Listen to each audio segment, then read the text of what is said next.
Housing and Homelessness Prevention will come to order, and we do have a quorum. Today's hearing, we will focus on the unique housing needs and solutions in Greater Minnesota. We're going to start with a presentation from stakeholders on the state of housing in Greater Minnesota. Thank you to our advocacy partners for helping coordinate our testifiers.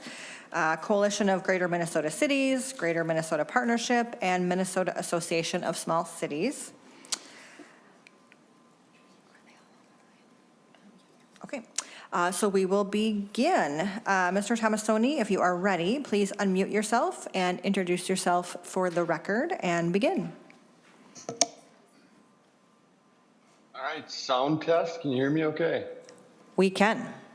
All right, wonderful. My name is Dante Tomasoni, Director of Corporate Affairs for Cirrus Aircraft. Madam Chair, members of the committee, thank you for having me today to testify on behalf of Senate File 13329. So I am in a little bit of a unique position to testify in this arena, given my role as the Director of Corporate Affairs at Cirrus and my prior experience is almost half a decade as a private multifamily developer. And so I'm going to try and speak briefly to both of those items. First, as my current role at Cirrus Aircraft employs 1,700 people in the Twin Ports. We're the third largest employer in that area, and I don't know if it's all of northeastern Minnesota, but I don't think it is, but definitely in the Twin Ports. And we're struggling to find employees, and one of our biggest reasons is lack of housing. The Twin Ports area is not only geographically constrained, but it's price constrained on growth. And in fact, we've engaged on a numerous couple of projects in an attempt to help with that. And the market forces that are facing Minnesota, and in fact the rest of the country right now, impacted us in the same way, where we were trying to actually financially contribute to a couple of projects, and our leadership said, "How much is that house going to cost to build?" And that is honestly the reality. The stat that hits home most for Cirrus is over the last 3 years, we have offered and either had a job accepted or not had the job accepted, but either way later rejected. So the person either accepted the job and later rejected it, or almost accepted the job and then didn't take it. We've had over 35 candidates reject jobs solely because they were unable to find a home in the Twin Ports. We have a number of I would say C-suite and other executives that are currently still commuting and haven't been able to move up to Duluth yet. And the housing stories are probably as often as you've heard, very prevalent even at Cirrus. As to our ability to house employees when we find them, and that actually happens all across the board. We have all the way from manufacturing to our C-suite in Duluth, and we struggle on everything in between to find adequate housing for our communities. And so, a little bit of insight from my previous role as a multifamily developer is I went through the low interest rate times where developers could build. Banks were really eager to lend on a lot of these projects. They're really eager to lend on housing as well. The low interest rates we had just saw a nice boom in marketing. But what happened is we had COVID hit, and it shook supply chains like something that history really hasn't seen. And supply chain disruption it did increased prices. On wood almost 5 times, for example. And we've seen some price drop back since then in those markets, but not entirely. And so where we are is we're now in a position where, because of the inflation, the Federal Reserve has had to increase interest rates to fight inflation, but we still have these insanely high prices. So it is very, very expensive to build housing, and especially in Greater Minnesota, where we don't have access to as many resources that help bring down the cost to build a home, whether it's labor, whether it's more builders, whether it's competition in certain areas of construction. And what we have now is it's very, very expensive to lend the money, very, very expensive to build the house. There's not that much land, so we have very expensive land, and it's very difficult to get things built. And the reality is as a developer, developers borrow money just like you and I do to buy our own house, right? They used to have to put 20% down. Now I'm hearing they have to put down 40 to 45% down, which on any major project is a significant chunk of money. And on top of that, the interest rates are so high and the cost to build is so high that the math simply isn't working. And if you can't get developers to get the math to work, you're not going to get developers to build. And so you're finding this, what I've called is, we're kind of between two rocks in a hard place, which is costs, interest rates, and availability of labor, and just the cost to build a home. And so it's really, really a difficult spot that Minnesota's in and the rest of the country is in. And unfortunately, we're really going to need some help from the public sector on curing this issue. And that's coming from someone who's no longer in that industry, but now is a major employer in the Twin Ports. We are really struggling to find help. So that's my summary and why I'm here in support of Senate File 13329, and I yield for any questions. Thank you very much for your testimony. Next, we will hear from Nate Keller. Please introduce yourself for the record and proceed. Thank you, Chair Port, for the opportunity to testify on the critical issue of housing in Minnesota. My name is Nate Keller, and I serve as Community Development Director for the City of St. Joseph, where I've held this position for just over 4 years. Prior to this, I worked with communities all across greater Minnesota, from small towns like Manhattan Beach, with a population of just 65 residents, to larger cities like Sartell, with just under 20,000 people. Housing is a challenge that is evident in every community that I've worked with. The lack of housing prevents people from moving to and living in our community. And this issue, while felt in St. Joseph, is affecting communities all across the state and could lead to population decline and stagnation, further impacting small towns like ours. For example, the College of St. Benedict's and St. John's University are located within and near our city, but the lack of housing has led to difficulties retaining graduates within our community. In St. Joseph, our City Council has conducted strategic planning, and we have identified housing as one of our top priorities. One of our main goals is to expand housing options within the community to ensure there's a variety of housing types available, including single family. However, we are now facing significant infrastructure challenges that local developers and the private industry simply cannot address alone. Areas that would be primed for growth require lift stations with 7-figure price tags. These infrastructure needs have halted potential housing projects, and we're reaching a point now where only a few viable housing options and projects are left in the community. And I'm concerned that the lack of infrastructure is going to halt any further construction of housing. Programs like the Greater Minnesota Housing Infrastructure Grant Program will significantly reduce costs and allow projects to move forward. Although we're exploring infill projects alone will not sufficiently meet the demand, quantity, or variety of housing units needed across the entire housing spectrum. St. Joseph is also home to a rapidly and growing industrial park, which is bringing hundreds of jobs to the area. This industrial park would not have been possible without a grant from the Business Development Public Infrastructure Program. The industrial park has been so successful that we're looking at a phase 2 expansion coming up. But we need more housing units for current, prospective, and future employees. Programs like the Greater Minnesota Housing Infrastructure Grant Program can have the same transformative effect on housing in our community as the BDPI grant did for the job creation and help communities all across the state.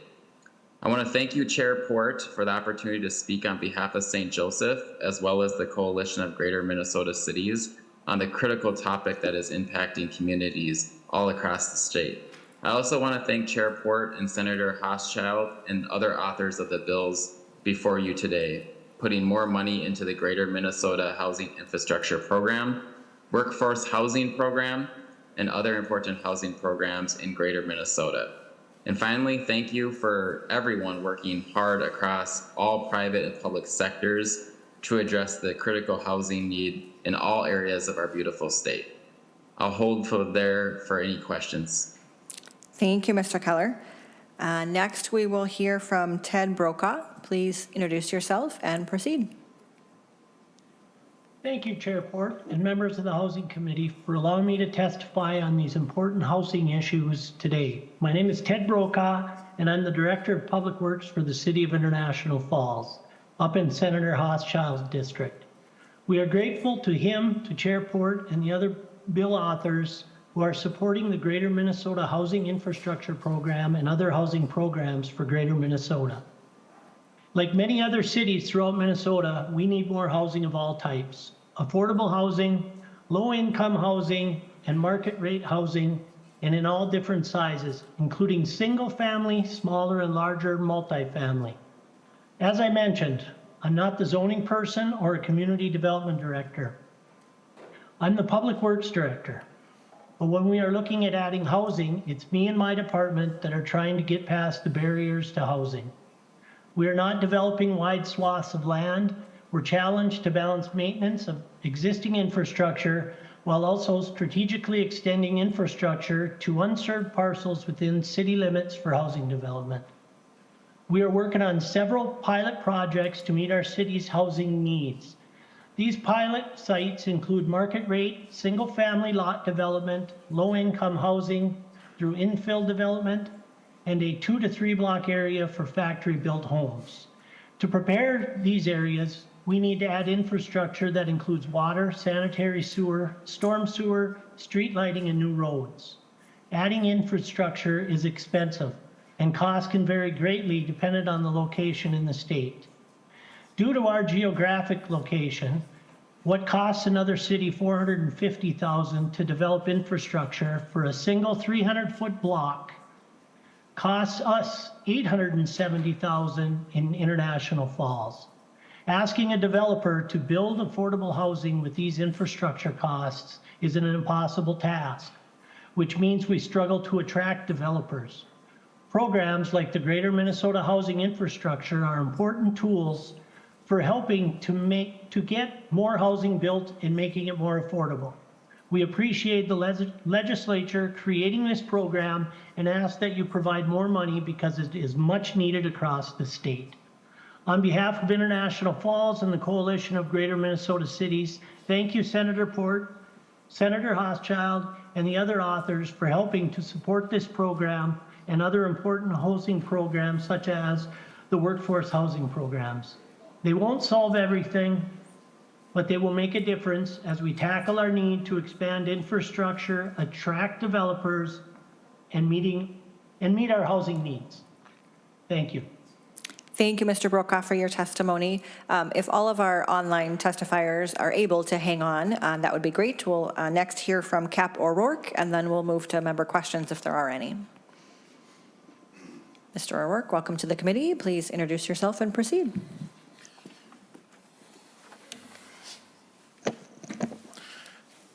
Thank you, Madam Chair. Members, my name is Cap O'Rourke. I'm the Executive Director of the Minnesota Association for Small Cities. We advocate for the over 700 cities who have populations under 5,000. Housing is a huge need for a lot of our members. As you have heard from the previous testifiers, many of whom represent areas like in our small cities, the need for workforce housing is critical. We are especially thankful for Chair Port, Senator Hauschild, actually Senator Draheim. I would be remiss if I didn't acknowledge his work on the housing infrastructure. I think he carried this bill for a number of years before it finally saw light. When it comes to small cities and the needs for housing, and this goes across many agencies, so you'll probably hear me testify in this, is if you want dollars to get to small cities, then you have to craft programs that target those cities under 5,000. If you simply open programs up to a wide range of cities and hope that small cities are going to participate, the reality is one, a lot of times the application process itself can be cumbersome, and many of our cities have 1 to 2 full-time staff, and they simply have to do all the same duties that their larger counterparts do, but they have significantly less resources to do it. So if you're hoping that a grant program for housing is going to get all across the state and reach all these small cities, the reality is that's not truly the case. If you look at the existing programs coming out of the Housing Finance Agency, very few number of those grants are reaching cities under 5,000. And then the two programs that we do have that we were excited about from 2 years ago are the housing infrastructure and the Tier 2 program. Neither of those programs have been rolled out yet. I'm told the RFP for one of them may come today. I don't know. But if we want these programs, we need to invest in these programs. We need to give cities the opportunity to participate. We had hoped that at least the housing infrastructure program would have been rolled out by now. We would have had applications. We would have been able to work out some of the potential unforeseen fixes that often happen with new programs. We're just not there yet. So we're in kind of an awkward spot and asking you to re-up and invest more money in this program that the Housing Finance Agency hasn't been able to get out yet. But we know it's important. We know that our small cities have struggled to attract developers. One of the big hurdles has been the infrastructure. We have seen, I know there was a project up in Warren, Minnesota a number of years ago where the land was donated, a bunch of the infrastructure was donated. They were trying to attract workers of DigiKey in nearby Thief River Falls. And at the end, the project was still probably came in about 15 to 20,000 above what they had marketed as affordable for 2 full-time working DigiKey employees. So we just have a lot of hurdles and costs, as my good friend Mr. Tomasoni had mentioned, that the costs are driving this, and it's making workforce housing throughout greater Minnesota and really even in the Twin Cities, where we have over 50 small cities in the Twin Cities area. So as we look at housing across the state, and if you want to target our small cities, the cities under 5,000 who serve many of our regional centers, like down in Rochester or up in St. Cloud or up in Bemidji, then you need to craft and invest in programs that target those communities specifically and not just broad communities that we hope our small cities will apply to. Thank you for your testimony. Members, any questions for any of our testifiers? Senator Lucero. Thank you, Madam Chair, and I appreciate the testifiers and their very important voices on the continued housing struggle that we have. Well, Madam Chair, I'm not sure what you do in the middle of the night when you're suffering insomnia, but I read housing articles. And so at 3 a.m., I'm staring at the ceiling, I look these up. So this is one I just found this morning. So I just want to bring it to attention, and this is not going to be new information. This group is well aware of this, but I just thought it's very timely. So this is Business Insider. The headline is, America is about to enter an apartment crunch. Now, granted, this is nationwide. This is not Minnesota, but the same forces are happening here in Minnesota. And these are apartments, and we need to focus on the entirety of the housing solutions. But this is just one variable of it. So I'm just going to read a few lines. Renters have quietly enjoyed a nice run over the past 2 years. I would put some maybe argument in that, but a historic wave of apartment construction has tapped down rents from pandemic era peak. Last year, developers finished the most units nationwide since 1974. So that means from new construction, the number of units going into service has been historic. But as the cost of building has increased, the number of cranes on the horizon has dwindled. Formerly eager developers are cutting back on fresh construction plans, laying the groundwork for another apartment squeeze. And the construction pipeline has slimmed down significantly since the glory days of cheap money, when it was easier for developers to secure loans for new projects. While plenty of rentals opened their doors in 2024, apartment builders broke ground on the fewest units in more than a decade in 2024. So the point is, having broken ground on the fewest number, that means next year and in 2027, there is going to be a squeeze that is going to further drive up the cost of rent and housing types across this state and country. So just throwing that out there as the voices are expressing the criticality in rural parts of the state. It's certainly true across the state. So thank you, Madam Chair. Thank you, Senator Lucero. I am not reading Business Insider in the middle of the night, but appreciate you bringing that forward. Other comments or questions for our testifiers, members? Senator Draheim. Thank you, Chair Bolden. And And thank you to all the testifiers. I crafted the concept of infrastructure bills or infrastructure help for small communities due to conversation with small cities throughout the state. And, having done some development myself, I understood the cost and part of the barriers of adding new units was the cost of the infrastructure. When we started this conversation here in the Senate, the cost to do a lot for infrastructure was real close to $30,000. And just for reference to the members that might not be reading articles at 3 in the morning, it's closer to $100,000 now for infrastructure. So that's why it's needed, especially in those low tax counties and areas and cities. So I'm glad we have a whole bunch of bills dealing with that concept today. I thank you and Senator Port for putting this together. I'm glad we're having the discussion is all I'm trying to say. So thank you. Yeah, I appreciate that. Thank you, Senator Draheim. And that is a good segue. Certainly there are housing challenges across the state, but those challenges can look different in rural areas and in greater Minnesota. So it is important that we are having this conversation today. I will just note for members that there are 2 letters at the front of your member packets which support multiple bills. The letters are posted under each respective bill on the hearing page, but just printed once for you in your packets.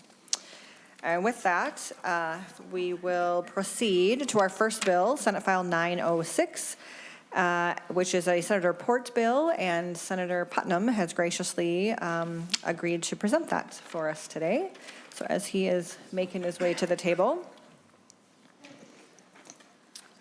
when you are ready, Senator Putnam, please begin. Thank you, Madam Chair and members. I do want to say at the outset that I am not, nor have I ever been, Lindsay Port. Frequently get mistaken for each other, but not on this occasion. Madam Chair, Senate File 906 appropriates $5 million to the Greater Minnesota Housing Infrastructure Grant Program. The Greater Minnesota Housing Infrastructure Grant Program was established in the 2023 Housing Omnibus Bill, where it was funded at $5 million. The standalone bill that year was Senate File 234 that was authored by our friend Senator Draheim with help from Senators Rest, Rasmussen, and Jasinski.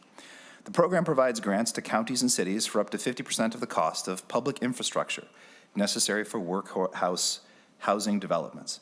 Infrastructure obviously includes sewers, water supply, utility extensions, streets, wastewater treatment, stormwater management, and others. I can tell you in my own community that that's frequently one of the issues for building housing is taking care of some of these other sort of infrastructural concerns.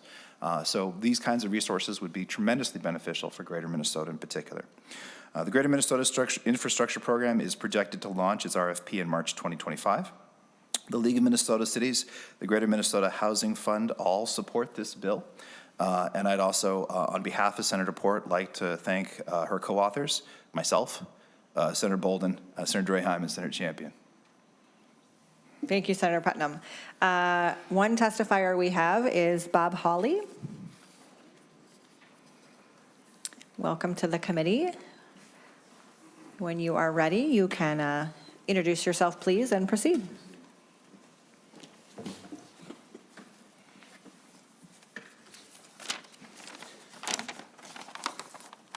Thank you, Chair Bolton and the committee members, for this opportunity to testify in support of the Greater Minnesota Infrastructure Grant Program.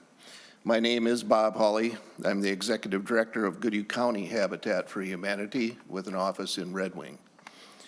Housing is an ongoing need, and virtually every project needs public infrastructure to support it. Many smaller rural communities do not have land upon which to build, and new land needs to be developed.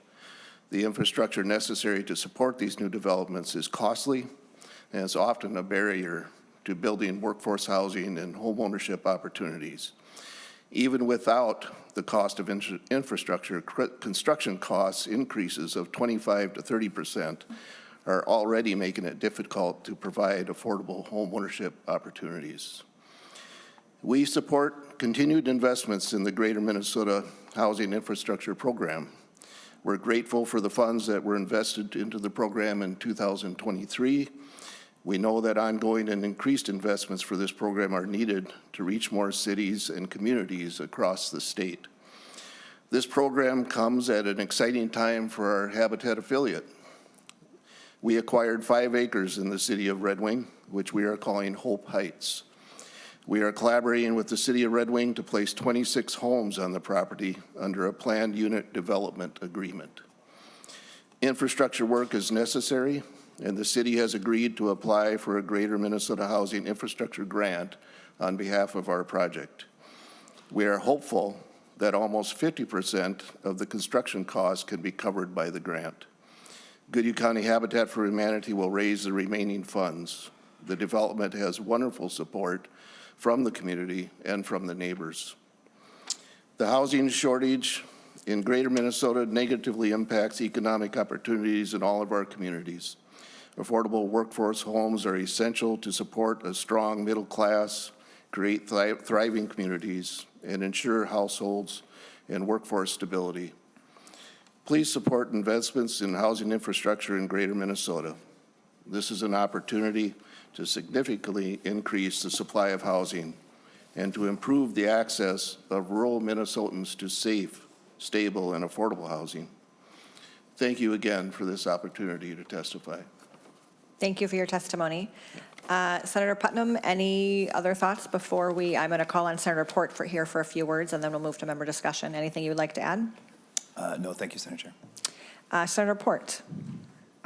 Thank you, Vice Chair Bolden. I want to thank all the testifiers. I think they really did a great job of highlighting the importance of this bill, not just because of the housing that it creates, but because of the economic opportunity that really cannot exist without investment in the infrastructure in Greater Minnesota.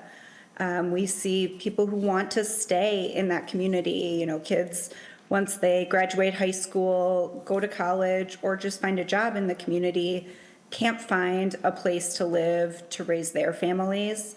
We want to be able to keep them in the communities that they grew up in, where they want to stay, and we want our businesses in those communities to be able to grow as well. I'm really proud to be the author of this bill. I think it's one of the things that I am most proud of that we got in the 2023 bill. I know Senator Draheim had been working on it for years, and I'm glad we were able to get it over the finish line in 2023. I think this is a thing that we need to think about being a consistent long-term responsibility of the state to invest in communities across Minnesota and make sure that we're able to build stable, economically positive opportunities for those communities, and that means investing in them. So thank you, Senator Bolden. Thank you, Senator Putnam, for stepping in today. And I hope we will be able to have some dollars in this committee that we're able to commit to this. Thank you. Members, questions or discussion?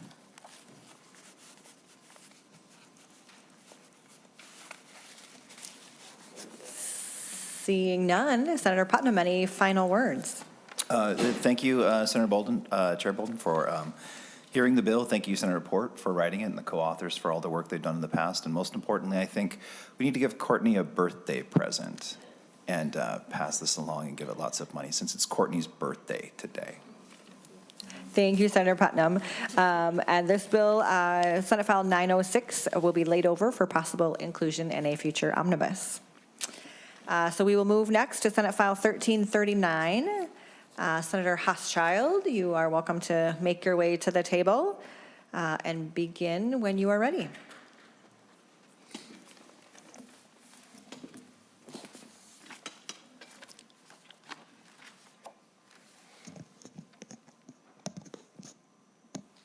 Thank you, Madam Chair and members of the committee. Today I have for your consideration Senate File 1339, a bill that would help provide an additional $20 million in GO bond capital for the Greater Minnesota Housing Infrastructure Grant Program. I'd like to thank my colleagues for signing on as co-authors, Senator Jasinski, Putnam, and Nelson. These dollars will provide grant funding for the construction of new housing development, and these state resources will reduce the overall cost of housing in Greater Minnesota. The housing market in a lot of Greater Minnesota communities is a market failure in my mind. That's defined as the cost to produce a unit of housing is more than the market is able to support through rents and mortgages based on the wages available. For example, if a new single-family home costs $275,000 to build, it is going to appraise for $200,000. A multiple family project needs rent of $1,400 per unit, but the local markets will only support rents of about $900. The housing market failure in Greater Minnesota begins with the cost to build the public infrastructure to make the lots developable.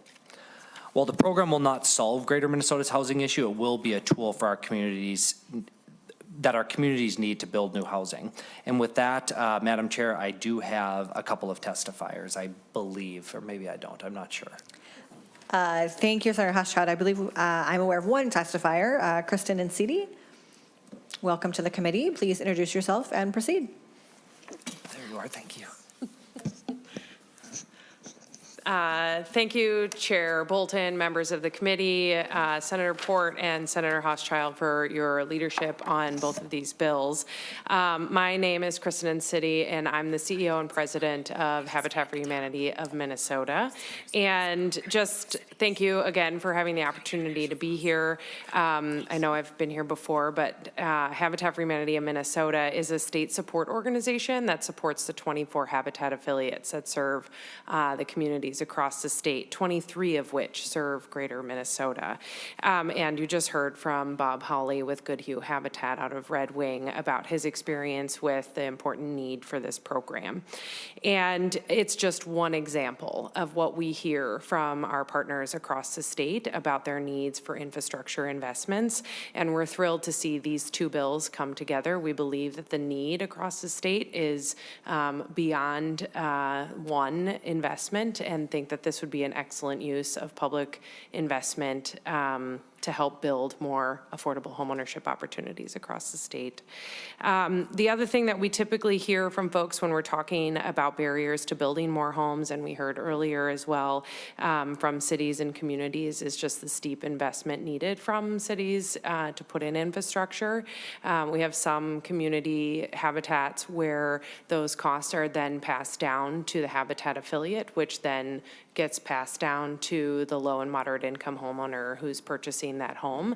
So it becomes prohibitive in our sort of pro formas and how we plan out our development model. So the resources available to support a deeper investment in infrastructure will have positive ripple effects, not just for one homeowner, but for the public good.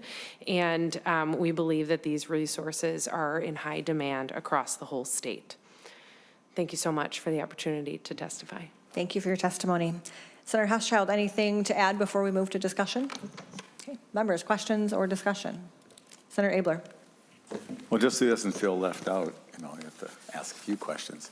So I'm new to this committee, so I don't know all the nuances of this. So Habitat's up here. I presume that you're going to get some of this money. Does this money go to a whole bunch of people besides Habitat? Senator Hauschild. Madam Chair, Senator Abler, yes, this would go beyond just Habitat, but I can. Well, I'll just keep asking Senator questions. Abler. No, and I appreciate that. Being new here, I feel it's got fresh eyes. Sometimes I think we're buying the wrong stuff. We're buying too many, big time developers, and there's little time developers everywhere that are looking for work, particularly I would think in your neck of the woods, Senator Hauschild. So when this money is going to be passed out, and I think Habitat is a great place to send it, I imagine they're amongst the more frugal builders anywhere. How big are the chunks of money it's going to go out in? Is it going to go into here's a person who's going to put up a 3-home development and they're going to apply for some of this money, or is there going to be some, big HOA that's going to then ruin people's lives with the follow-up HOA scandalous, snidey whiplash behaviors? What kind of, I would certainly think it would make sense that we push to more of the local, smaller people. And anyway, I'm curious if you know or if somebody else knows the custom. Senator Hauschild. Thank you, Madam Chair and Senator Abler. I don't have the specific answers on that, but I think you're answering a good question. And I think we can follow up with you on sort of the details of how the distribution will go, or if we want. Yeah, Daryl. Sure. Please introduce yourself and proceed. Absolutely. Chair Bolden, members of the committee, Darielle Dannon, one of the positions I serve in is as the executive director of the Greater Minnesota Partnership. So thank you, Senator Hauschild, for carrying the bill. And one of the things I think we didn't walk through some of the specifics about the program, which I can do real quick. So big picture, the grants actually go to cities. So cities, counties, so public infrastructure. So it's a program that's kind of built on a similar program that runs in another agency, same public infrastructure. The grants are limited, so it's $40,000 per lot for 1 to 4 units, $180,000 per lot for multifamily housing, 5 or more units, and then $60,000 per manufactured housing unit. And then there's a limitation, so no more than $500,000 to any grantee or project.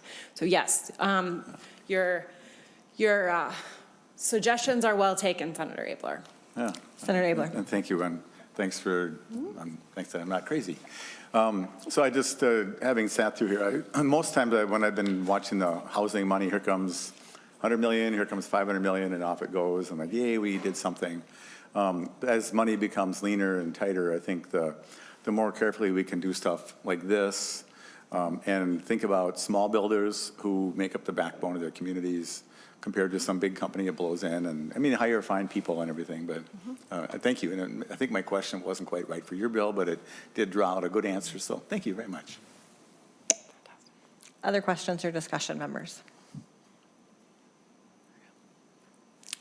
All right, not seeing any. Senator Putnam moves that Senate File 1339 be recommended to pass and referred to the Committee on Capital Investment. All those in favor say aye. Aye. All those opposed say nay.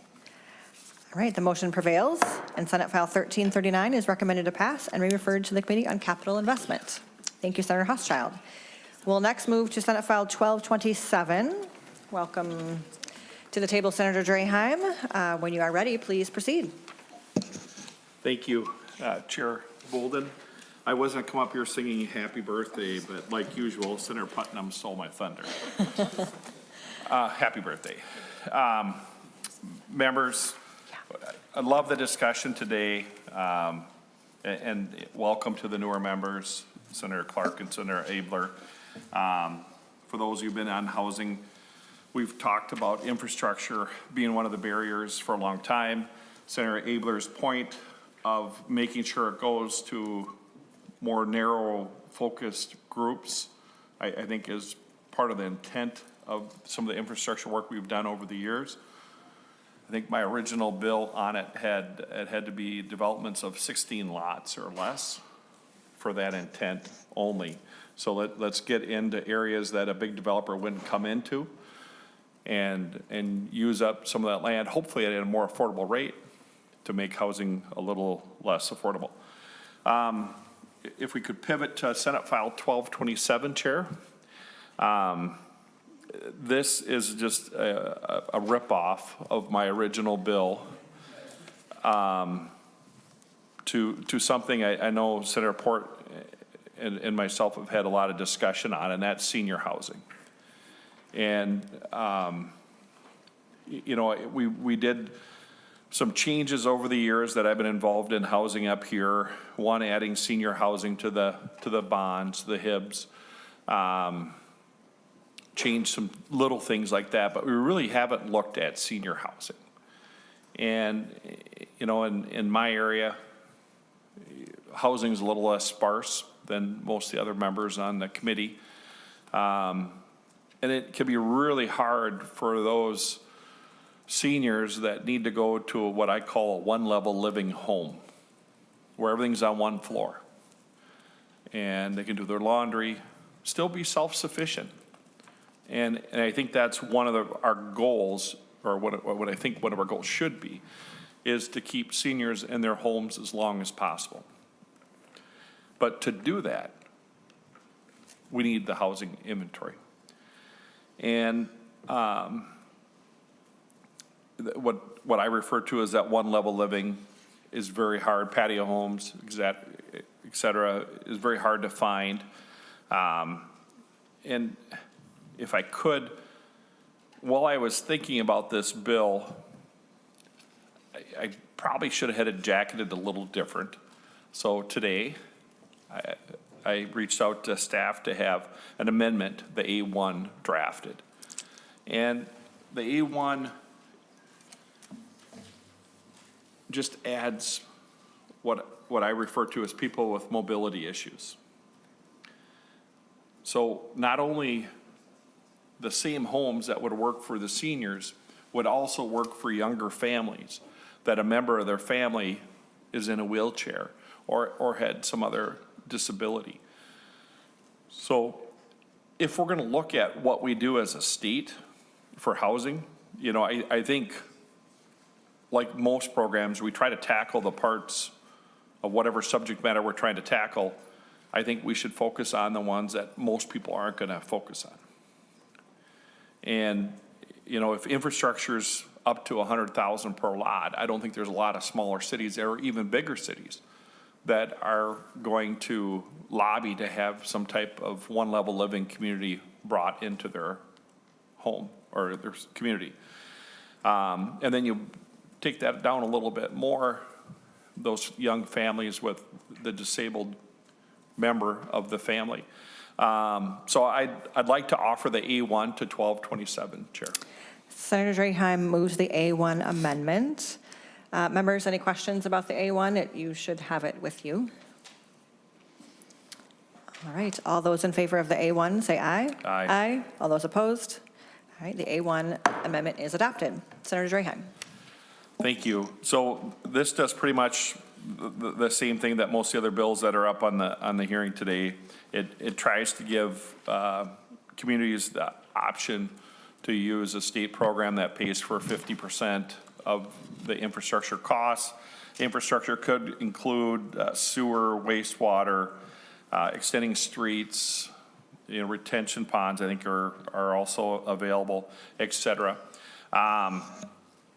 You know, when we look at the population of Minnesota, in 2000, it was about 12% of the population was 65 and older. That's gonna grow to almost 20% by 2030. Guess what? 2030 is only 5 years away. It is scary, and we're not ready.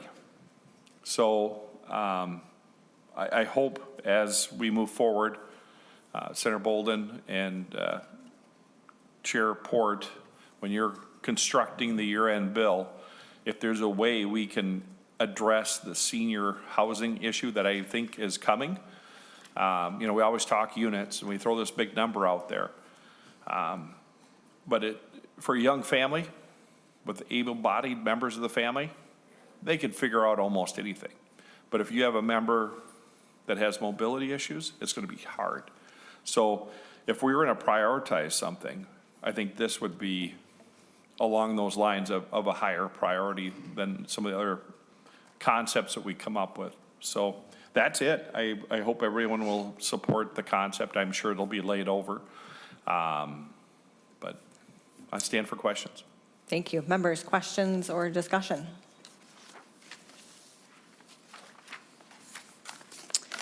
Seeing none, I will just say I appreciate your amendment specifically and the bill overall. As you mentioned, we have an aging population. Minnesotans are getting older. This is a significant need, and that need is only going to continue to grow.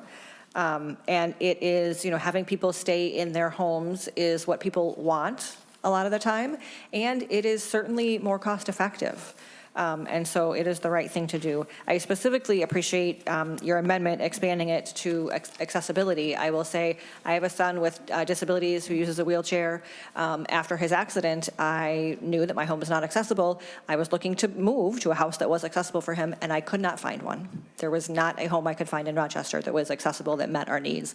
And so, you know, thankfully I was able to remodel our home to make it work, but not everybody can do that. And so, like, the impact that has on families is significant. So thank you for that. Thanks for sharing. I did not know that. So, you know, I think there's a real need, and, you know, obviously we can massage the language to fit a greater number of communities if we have the resources. So thank you, Chair. Yeah, thank you. All right, members, seeing no further discussion, Senate File 1227 is laid over for possible inclusion in the omnibus. And we will move next to Senate File 1512. Senator Putnam, back again. When you are ready, please proceed.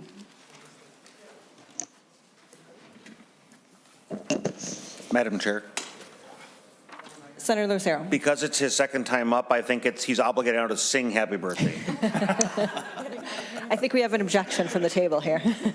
Senator Putnam. You know, Madam Chair and Senator Lucero, in the Ag Committee, not only we frequently have treats, but every time anyone has a birthday, we all sing together. So since you initiated it, and because it looks like it would make Courtney miserable, I think you and I should do a duet, Senator Lucero, and get everyone singing together, shall we? Well, Madam Chair, I'm going to pass on that because for those that were in Ed Finance this morning, I actually already did sing once today. Perhaps once is enough. It's Senator true, Putnam, once is enough. to your bill. Thank you, Madam Chair, and thank you, Senator Lucero. Members, Madam Chair, I serve as the chair of the Committee on Agriculture, Veterans, Broadband, and Rural Development, and in that capacity, I've traveled this state a great deal over the past 2 years. I've visited over 90 farms in the last 2 years. And one of the things that I hear frequently is concern for workforce, for having people who can actually work on the farms in our communities in greater Minnesota. And the workforce challenges that are facing greater Minnesota are two. One is about childcare, and the other is about housing. We can't do anything about childcare in here, but we can and must do something about housing, and that's what this bill is intended to do. This bill appropriates $20 million for the Workforce Housing Development Program. Members, the Workforce Housing Development Program provides grants and deferred loans for construction, acquisitions, and financing related to market rate rental workforce housing developments. Recipients must have an average vacancy rate for rental housing of less than 5% over the last 2 years for the municipality in question, as well as within any other city within 15 miles. Have one or more businesses within 25 miles, which employs at least 20 full-time employees. Have certified that funds will be used for the development of workforce rental housing. Priority is given to recipients with fewer than 30,000 people. Grants and loans are capped at 50% of the total development cost of the project, and importantly, funding has a 1-to-2 matching requirement for local to state funds. The Workforce Housing Development Program was funded at $39 million in 24-25 in the 2023 Housing Omnibus Bill. Minnesota Housing announced in September 2024 that $38.7 million had been approved to build 832 market rate rental units across greater Minnesota. Members and Madam Chair, I just want to tell you a quick anecdote that I heard today from our pal Darielle. She told me about D.W. Jones, which is an affordable market rate multifamily developer located in Walker. They do this work, and they benefited from this program last year. They received funding for 8 communities: Thief River Falls, Glenwood, Pelican Rapids, Alexandria, Long Prairie, Russo, War Road, and constructed a total of 348 units, all of which are currently occupied. This work happened through partnerships with employers such as Marvin, Polaris, DigiKey, and Long Prairie Packing. I can tell you a lot about Long Prairie Packing and their concerns for housing if we want to get into it. The agency had record requests for these funds from all over the state, but it was only able to fund about 50% of the applications. Members, this is our opportunity to see a program that works, that does good, and give it resources. That is this bill, Madam Chair. Thank you, Senator Putnam. Members, questions or discussion?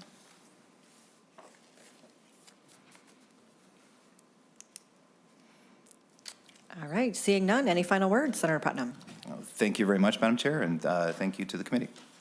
All right, Senate File 1512 is laid over for possible inclusion in a future omnibus.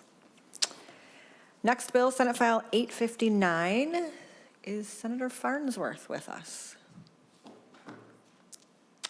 I do not see him. We will pause for just a moment. Chair Bolden, it's probably just more of an opportunity to encourage Senator Lucero to sing again. He did sing this morning. It was very good.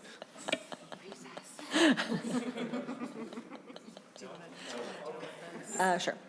Again, I'm getting an objection from the table here, so I will note, though, members, while we are waiting for our author to arrive, we have had some discussion on a previous bill, Senate File 1227, not changing anything about the substance of the bill, but just perhaps the wording. And so work will be, and thank you, Senator Draheim, for bringing that forward. We'll work with staff to get that, if it moves forward, to be sure that we are using person-first language around people with disabilities, to be sure that that is worded in the correct way. Senator Draheim?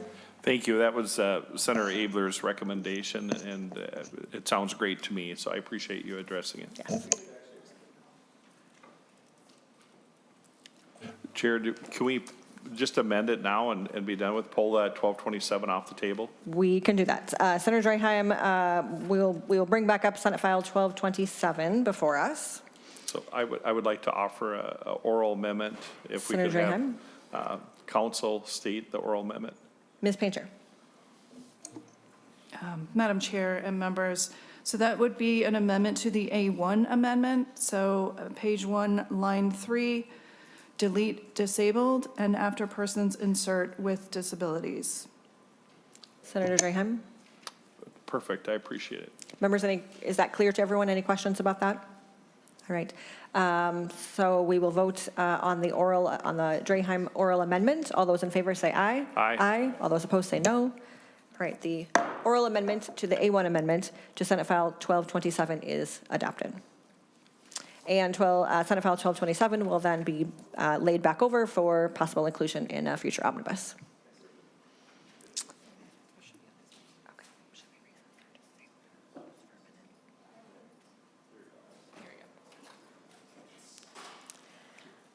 All right, so we will now move to Senate File 859. Senator Farnsworth, welcome to the committee. When you are ready, you can proceed. Thank you, Madam Chair and members of the committee. I apologize for being late. You moved a little quicker through the agenda than I had anticipated. No worries. We're glad you're here.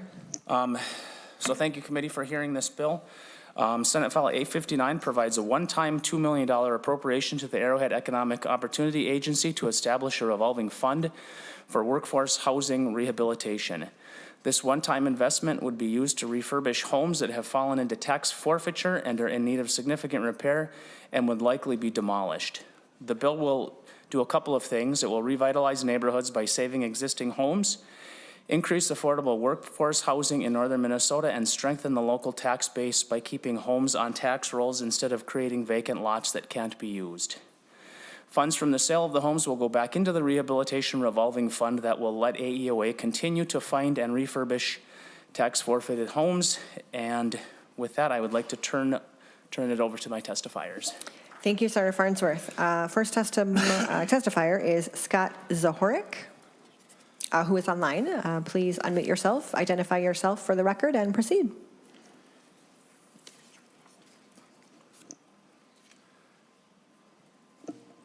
Mr. Zahorik, if you're speaking, we cannot hear you.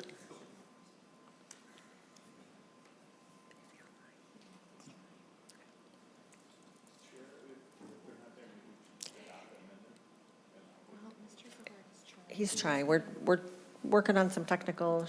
Okay, let's move to our next testifier, Julie Maris. Oh, I'm so sorry. Marinucci. Marinucci, yes. Thank you. Thank you, Chair. Please proceed. And thank you, committee.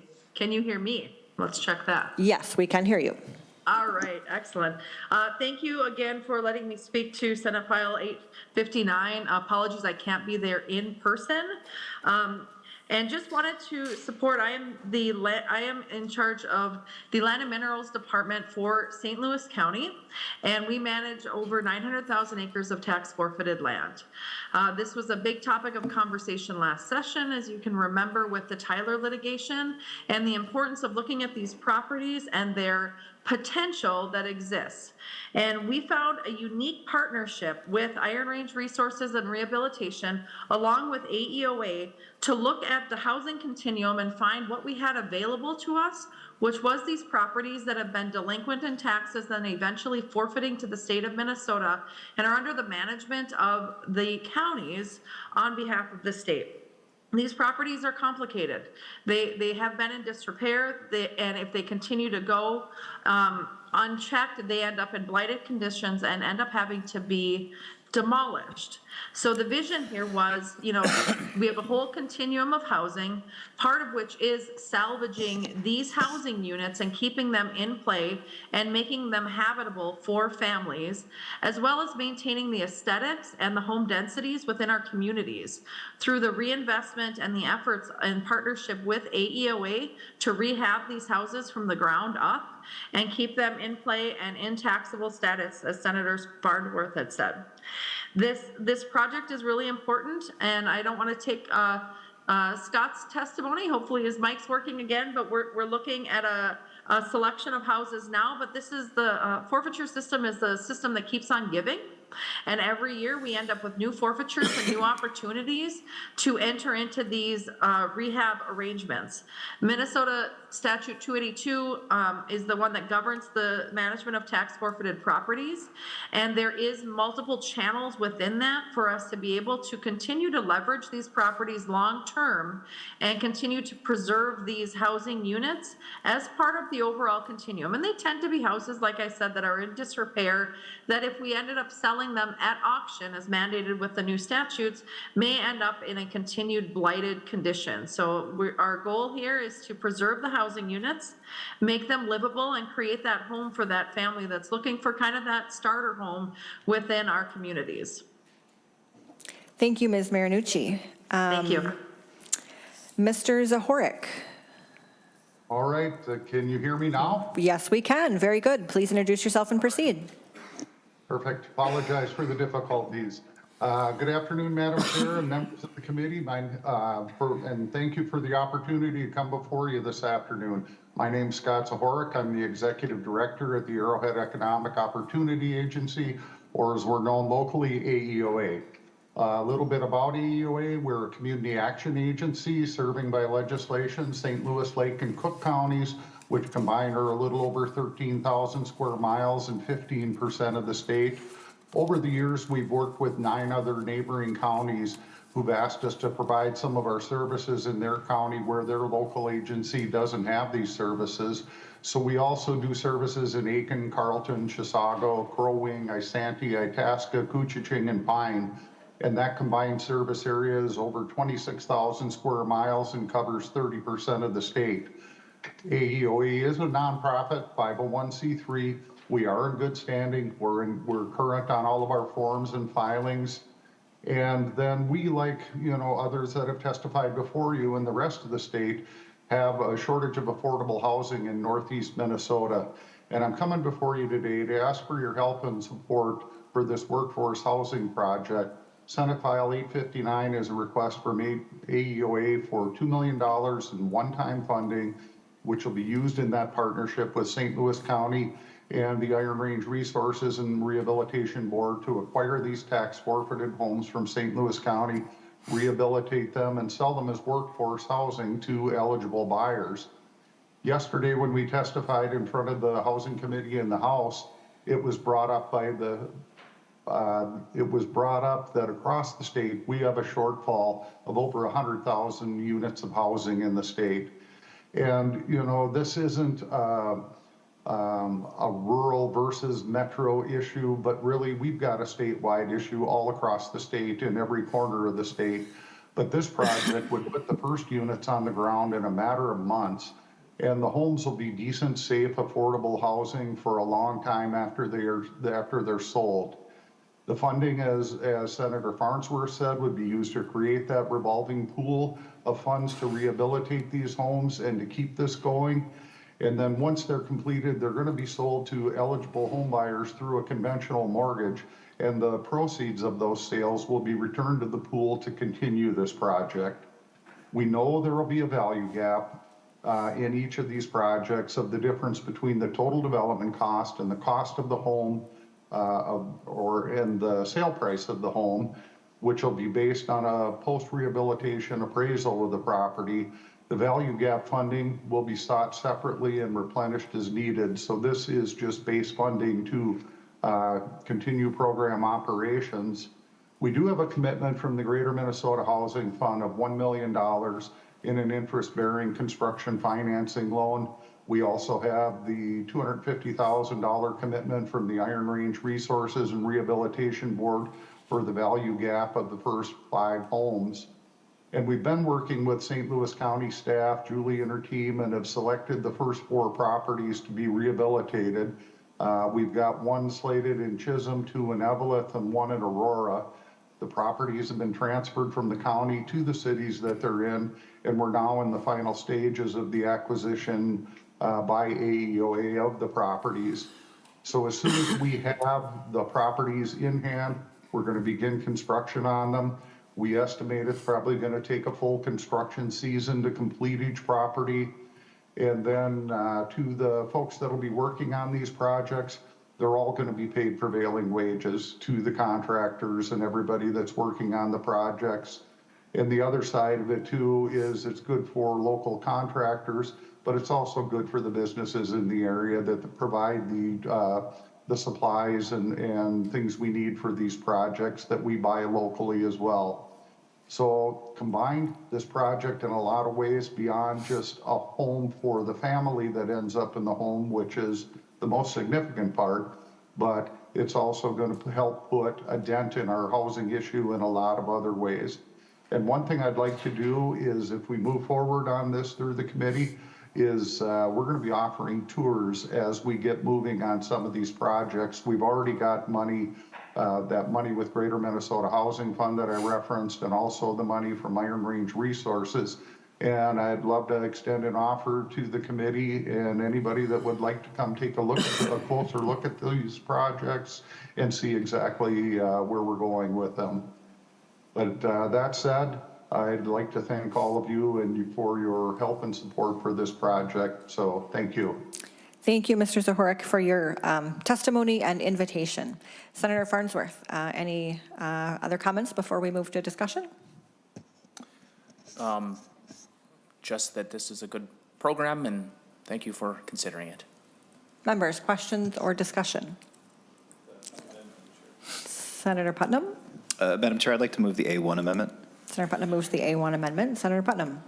So the A1 amendment, first, thank you, Senator Farnsworth, for bringing this bill to us. It sounds like these folks are doing great work in an important place to do important stuff. The one thing that this amendment will do is it simply defines the word affordable. Page 1, line 11, you see the language, be affordable to the local workforce. We would like to delete that statement, be affordable to the local workforce, and instead insert, serve households with up to 115% of the area median income as determined by the U.S. Department of Housing and Urban Development. Again, this is just an effort of precision. In no way is it to signal any kind of lack of support for the project. I think it sounds awesome. This is just an effort to define the word affordable. Senator Farnsworth. Thank you, Madam Chair. And after contacting AEOA, they're okay with this. They already had to meet that standard in order to get the funding from the Greater Minnesota Fund. So they're okay with it. Any other questions or comments about the amendment, members? All right, seeing none, we will vote on the Putnam amendment, the A1. All those in favor say aye. Aye. All those opposed say no. All right, the amendment is adopted. Any discussion or questions to the underlying bill? Seeing none, Senator Farnsworth, closing words. Thank you, Madam Chair. As I said, this is a good project. It breaks my heart when I see old houses get torn down when they could be rehabilitated. As you know, new houses are kind of boring and blah, and old houses have all of the features that we love, the old wood and all of that, and they're going to try and save as much of that as they can with this. And so not only are we going to preserve stock that would have been probably demolished, but we're going to preserve some of the old features that a lot of people like to see. So this is a good project. It's going to create jobs for people in my community. And again, I appreciate this opportunity. Thank you for bringing the bill. Senate File 830 is laid over for possible inclusion in a future omnibus. All right, members, looking ahead, Tuesday's hearing will be informational with presentations on the Task Force for Long-Term Sustainability and Affordable Housing and the Working Group on Common Interest Communities. And being at the end of our agenda with no further business before us, this meeting is adjourned.